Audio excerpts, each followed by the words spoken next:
Andy, ilang mangingisda yung sumama sa misyon ng paglalatag ng payaw? Hindi ba ito delikado sa kanila? Bernard, magandang tanghali. Nasa 25 yung mangingisda na kasama namin sa misyon at 10 payaw nga yung inihulog nila sa Rosal Reef. Ito yung babalikan nila para makahuli sila ng maraming isda.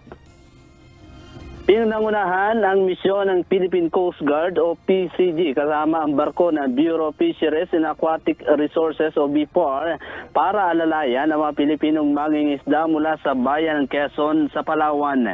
Joint project ng PCG at BFAR ang naturang aktibidad. Dala ng malalaking bag mula sa bayan ng Quezon sa Palawan ang mga payaw na inilatag o inihulog sa Rosal Reef sa Recto Bank sa West Philippine Sea o WPS. Pero bago kami makarating sa lugar, may mga radio challenge na mula sa barko ng Chinese Navy at China Coast Guard. Pagdating sa lugar sa bahagi ng Recto Bank, nandun na rin ang illegal presence ng mga China Coast Guard. Pero ipinagpatuloy pa rin ng mga Pilipinong mangingisda yung paghuhulog ng mga payaw na pinoprotektahan ng PCG at barko ng BFAR. Nakita rin namin na ilang Pilipinong mangingisda yung hinabol at hinaharas ng barko ng China. Habang kami ay nasa lugar, nakita rin namin ng isang Poseidon na umiikot sa lugar at isang unidentified aircraft na paikot-ikot. Bagamat nagsasagawa ng panghaharas at dangerous maneuver ang mga barko ng China Coast Guard sa mga Pilipinong mangingisda, tagumpay pa rin na naisagawa ang paghuhulog ng payaw sa Rosal Reef sa bahagi ng Recto Bank sa WPS. Sabi ng mga mangingisda, sagana kasi sa yamang dagat ang lugar at marami silang nahuhuling mga isda roon. Makailang beses na rin silang naglagay ng payaw pero kapag bumabalik ay nawawala ng mga ito dahil pinuputol umano ng mga Vietnamese vessel at Chinese vessel. Bernard, pagkalipas ng ilang linggo ay muling babalik itong mga Pilipinong mangingisda doon sa lugar at doon na nga sila manghuhuli ng mga isda. Bernard? Andy, itong lugar kung saan nilatag yung mga payaw na yan yung bahagi ng teritoryo ng ating bansa. Yung naranasan bang panghaharas na nasaksihan mo, panghaharas ng mga China Coast Guard dito sa mangingisdang Pilipino, natanong mo ba yung mga mangingisda kung ito ay hindi lamang ngayon o kundi naranasan nila ng mga nakaraang araw?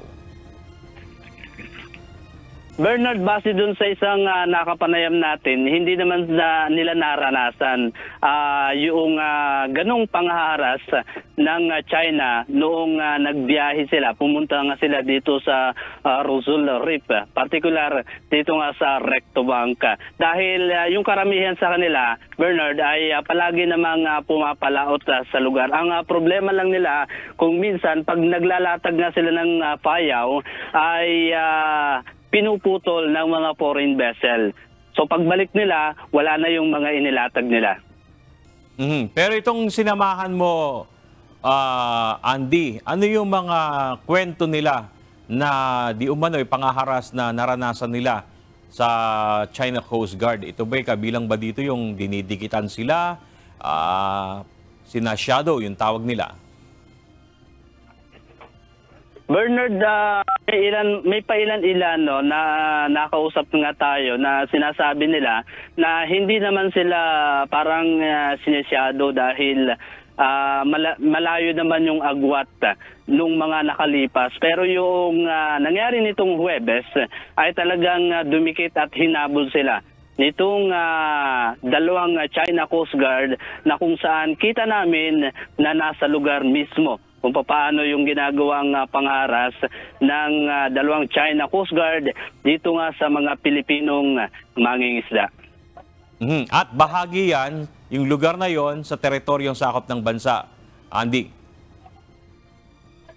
Yes, Bernard, bahagi ito ng West Philippine Sea, bahagi ito ng teritoryo ng ating bansa at dapat talagang maglayag ng payapa, mangisda itong ating mga mangingisda dahil ito ay teritoryo ng ating bansa. Maraming salamat, Andy Pagayona, live mula sa Puerto Princesa City sa Palawan.